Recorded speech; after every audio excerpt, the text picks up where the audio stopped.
তো আহ্বাও নীতি পড়বো আমরা এখন। আহ্বাও নীতি পড়ার জন্য আমাদের যে বেসিক কনসেপ্টটা জানা দরকার সেটা হলো অরবিটালের এন এর ভ্যালু। আমরা জানি অরবিটালের ভ্যালু আমাদের এখনও পর্যন্ত যে কটা পরমাণু আছে তার জন্য এন এর ভ্যালু লাগে 1 2 3 4 5 6 7 পর্যন্ত লাগে। আর লাগে এল এর ভ্যালু। এল এর ভ্যালু 0 1 2 3 পর্যন্ত লাগে। এটা এস, এটা পি, এটা ডি, এটা এফ। তো এখন আহ্বাও নীতি এটা দুইজন বিজ্ঞানী দিয়েছেন। আহ্বাও কোনো বিজ্ঞানী নাম না, দুইজন বিজ্ঞানী দিয়েছেন। একজন হলো বিজ্ঞানী নিলস বোর,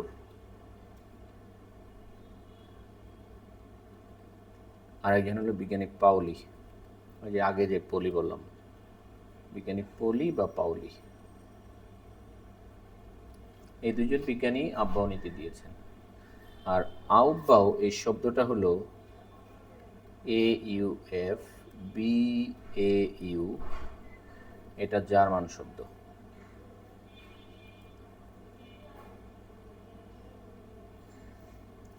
আহ্বাওকে যদি আমরা ইংরেজিতে ট্রান্সলেট করি তাহলে হবে building up, BUILDING, building up. আর যদি আমরা বাংলা করি তাহলে উপরের দিকে গঠিত হওয়া, ধীরে ধীরে উপরের দিকে গঠিত হওয়া, ধীরে ধীরে উপরের দিকে গঠিত হওয়া, উপরের দিকে গঠিত হওয়া বা গঠন হওয়া। বাংলা আসলে শব্দের অর্থ হইল না, আমরা এটাকে মানে ব্যাখ্যা দিলাম আর কি। গঠন শব্দের অর্থ যদি বলি ঊর্ধ্ব গঠন বলতে পারি, ঊর্ধ্বমুখী গঠন, ঊর্ধ্বমুখী গঠন। বাংলা শব্দ হইল না, দুইটা শব্দের মিশ্রণ, ঊর্ধ্বমুখী গঠন। তাহলে আহ্বাও এই শব্দটার অর্থ হলো ঊর্ধ্বমুখী গঠন। তো এটা আমাদের কেমিস্ট্রিতে আসলে কি বোঝাচ্ছে? কেমিস্ট্রিতে বোঝাচ্ছে কোন অরবিটালে ইলেকট্রন আগে যাবে, কোন অরবিটালে ইলেকট্রন আগে যাবে, কোন অরবিটালে ইলেকট্রন আগে প্রবেশ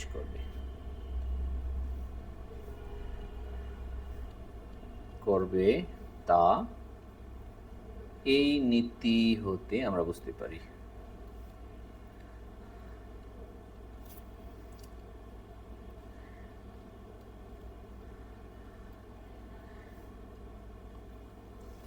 তো এই নীতি অনুসারে যে অরবিটালের শক্তি কম সেই অরবিটালে ইলেকট্রন আগে প্রবেশ করবে।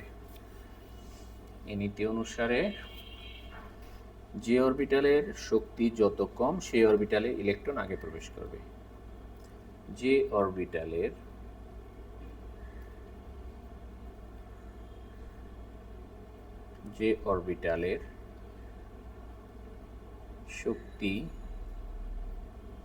যত কম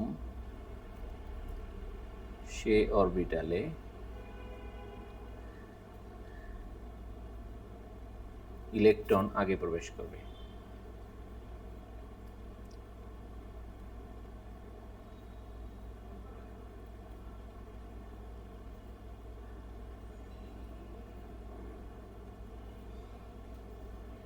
যে অরবিটালের শক্তি যত কম সে অরবিটালে ইলেকট্রন আগে প্রবেশ করবে। এখন আমরা বুঝবো কিভাবে কোন অরবিটালের শক্তি কম। তাহলে কোন অরবিটালের শক্তি কম?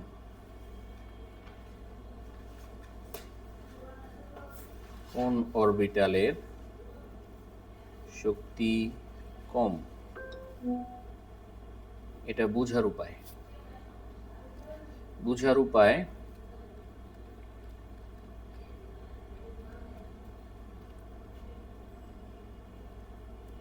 উপায় হলো 1 n এর মান,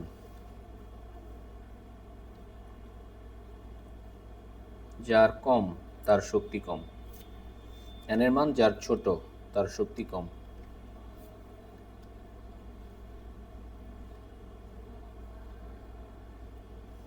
n এর মান যার ছোট তার শক্তি কম।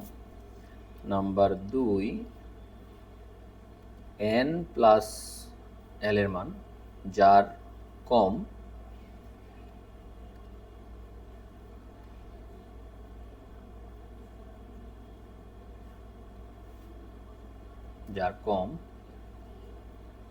তার শক্তি কম।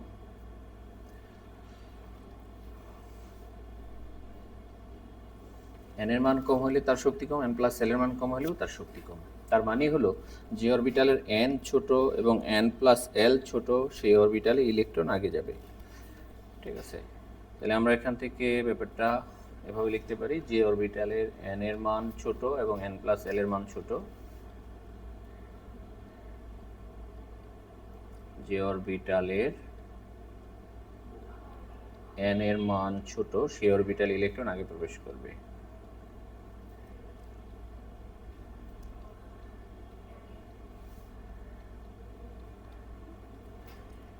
ইলেকট্রন আগে প্রবেশ করবে।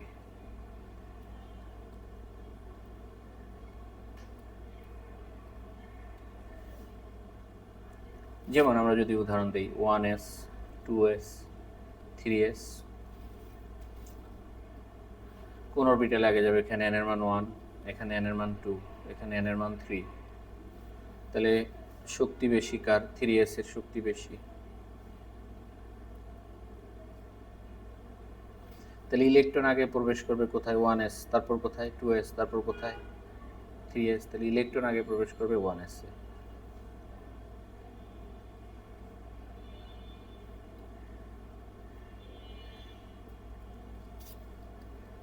একইভাবে আমরা যদি বলি 2p 3p 4p, তাহলে আমরা দেখব n এর মান 2, n এর মান 3, n এর মান 4, তাহলে শক্তি বেশি কার? 4p। শক্তি বেশি কার? 4p।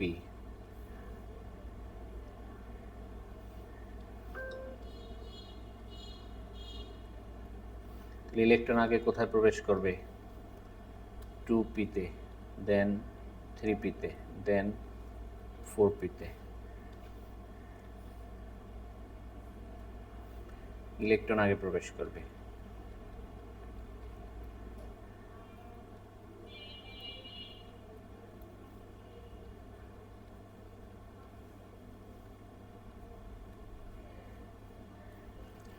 আচ্ছা, এটা গেল হলো n এর মানের উপর বেসড করে। এবার আমরা দেখব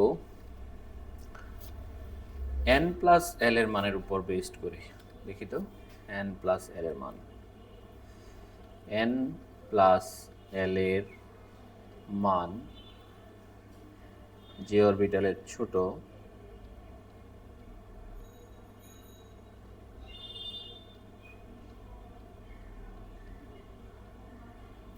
সে অরবিটাল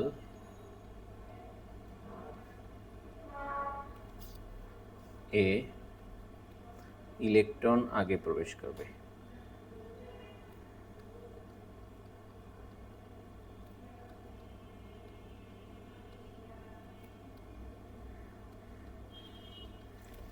যেমন আমরা দেখব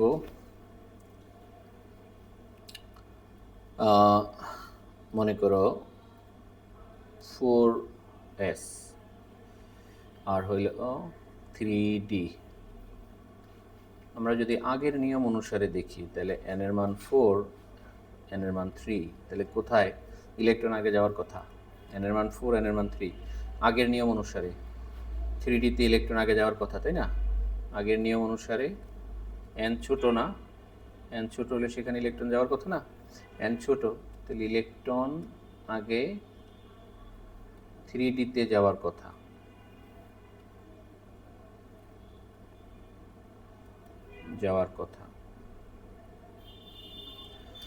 কিন্তু আমরা যদি এখানে l এর মান দেখি, l এর মান 0 আর এখানে l এর মান 2, তাহলে n প্লাস l 4 প্লাস 0 তার মানে 4, আর n প্লাস l 3 প্লাস 2 মানে 5।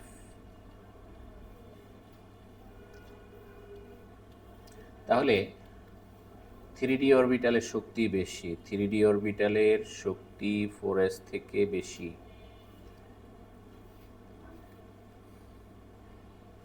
শক্তি বেশি। এই জন্য ইলেকট্রন আগে পাবে 4s।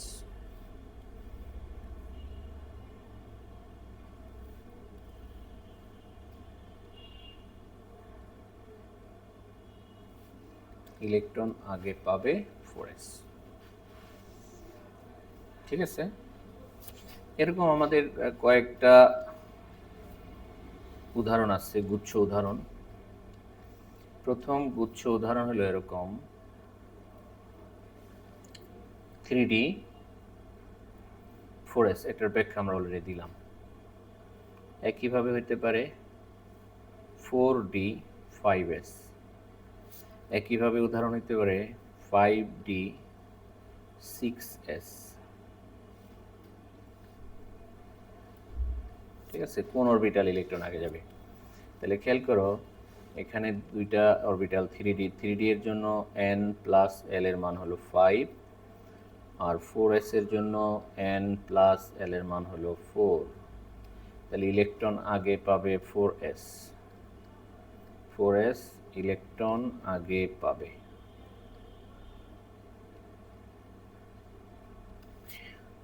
এখানে যদি আমরা দেখি এই দুইটার মধ্যে, তাহলে 4D এর জন্য n প্লাস l হলো 6, আর 5s এর জন্য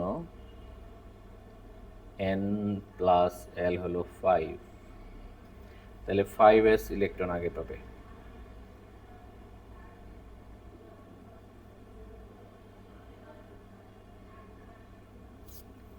তারপর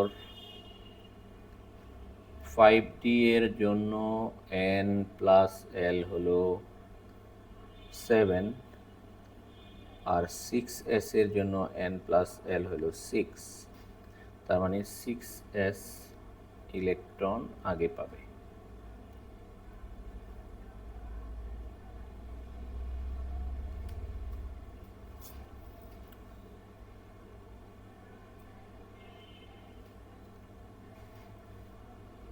ঠিক আছে। এরকম প্রশ্ন আরো হইতে পারে, যেমন আমাদের প্রশ্ন এরকম আসলো 4f আর হইল 6s বা 5s, 4f 5s, এই দুইটার মধ্যে কে আগে পাবে? অথবা 4f 6s, এই দুইটার মধ্যে কে আগে পাবে? একইভাবে 5f আর হলো 6s, এই দুইটার মধ্যে কে ইলেকট্রন আগে পাবে? অথবা এরকমও হতে পারে 5f আর হলো 4p, এই দুইটার মধ্যে ইলেকট্রন কে আগে পাবে?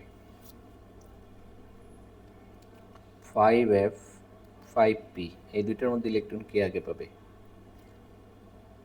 5f 5d, এই দুইটার মধ্যে কে ইলেকট্রন আগে পাবে?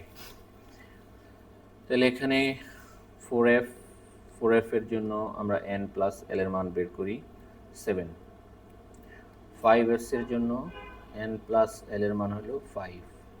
তাহলে এখানে আগে পাবে কে? আগে পাবে 5s, ঠিক আছে।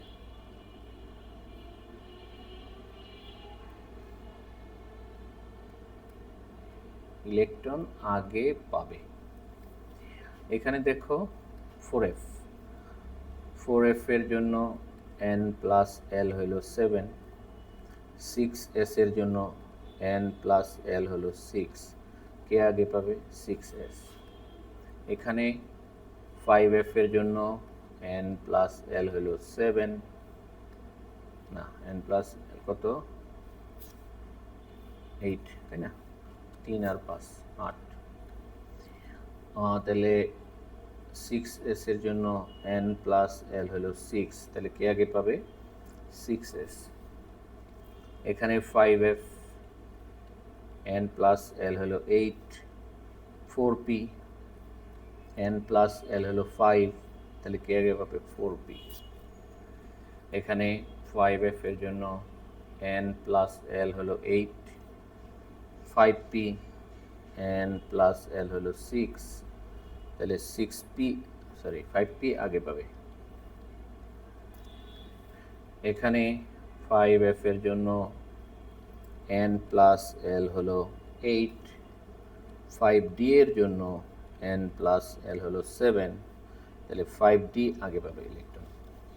এই ঘটনাগুলো যদি ব্যতিক্রম হয় তাহলে ভিন্ন, ব্যতিক্রম ছাড়া ঘটনা। ইলেকট্রন আগে পাবে কারা? 5s, 4, 6s, 6s, 4p, 5p, 5d। আশা করি ব্যাপারটা বুঝতে পারছি আমরা। এরপরে যাই, আরেকটা ব্যাপার স্যাপার আছে।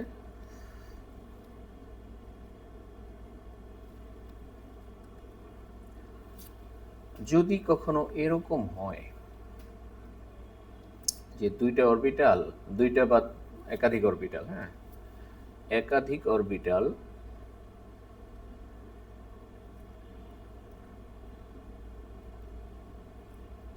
অরবিটালের n প্লাস l এর মান সমান হয়ে যাচ্ছে, একাধিক অরবিটালের n প্লাস l এর মান সমান হয়ে যাচ্ছে,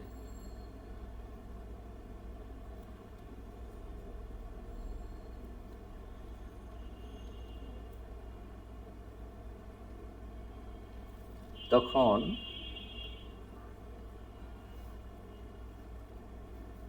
যে অরবিটালের n এর মান ছোট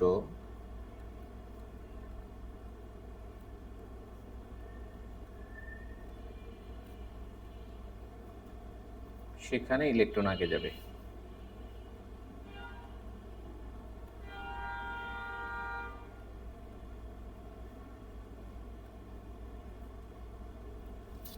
যেমন আমরা এখানে উদাহরণ দেই,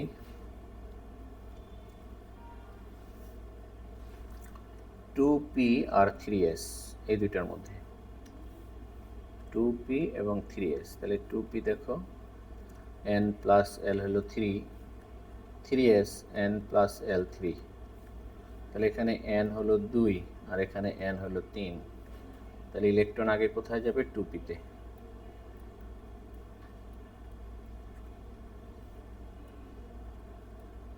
কারণ শক্তি বেশি কার?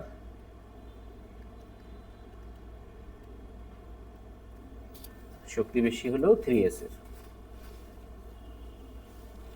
n প্লাস l এর মান কি হয়ে গেছে? সমান হয়ে গেছে।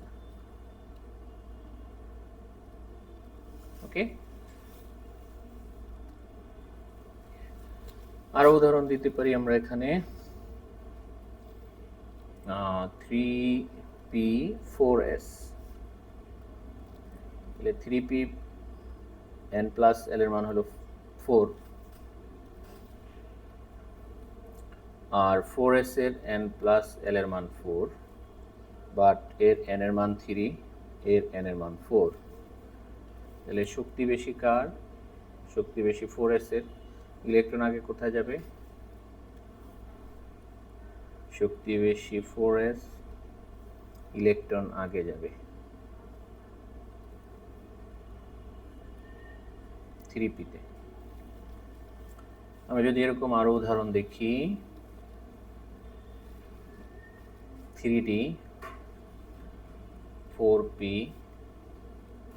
5s, তাহলে দেখো এখানে n প্লাস l হলো 5, এখানে n প্লাস l 5, এখানে n প্লাস l 5, বাট এখানে n এর মান 3, n এর মান 4, n এর মান 5, তাহলে শক্তি বেশি কার? 5s। ইলেকট্রন আগে কে পাবে? 3d।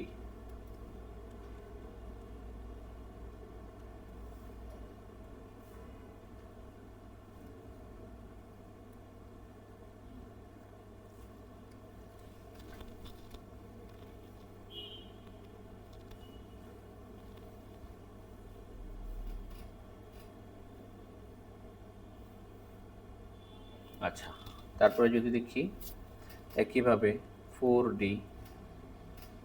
5p, 6s, দেখো এখানে n প্লাস এল কত 6, n প্লাস এল কত 6, n প্লাস এল কত 6, n কত 4, n কত 5, n কত 6।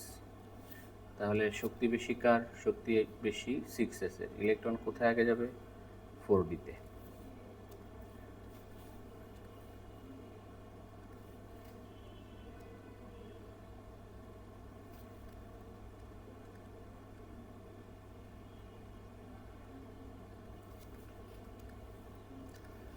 Then 4f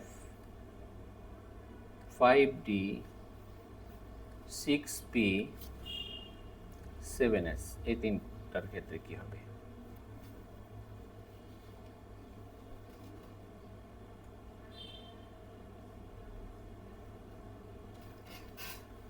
তাহলে আমরা যদি দেখি এখানে n plus L 7, n plus L 7, n plus L 7, n plus L 7, n এর ভ্যালু 4, n এর ভ্যালু 5, n এর ভ্যালু 6, n এর ভ্যালু 7। শক্তি বেশি কার? 7s। ইলেকট্রন আগে কোথায় যাবে? 4f।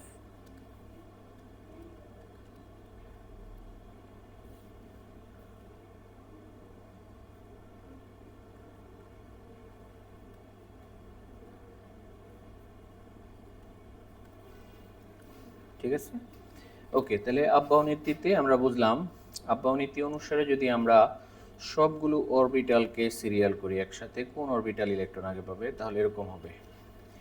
আব্বাও নীতি অনুসারে অরবিটালের ক্রম, শক্তির ক্রম বলতে পারি, আউফবাউ নীতি অনুসারে অরবিটালগুলোর শক্তির ক্রম।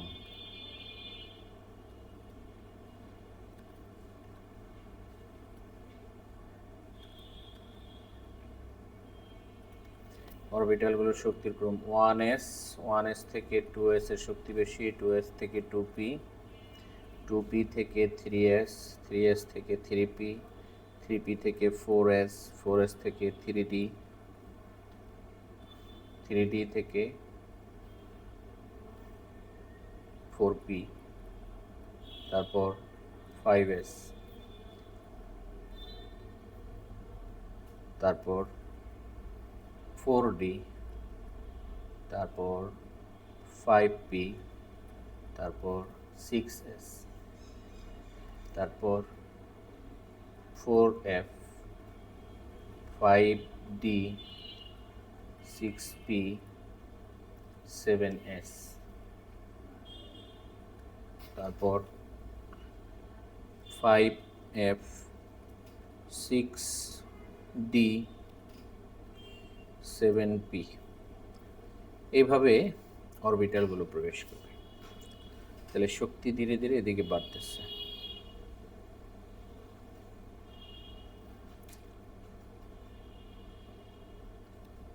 আর অরবিটালে ইলেকট্রন আগে যাবে এইদিকে।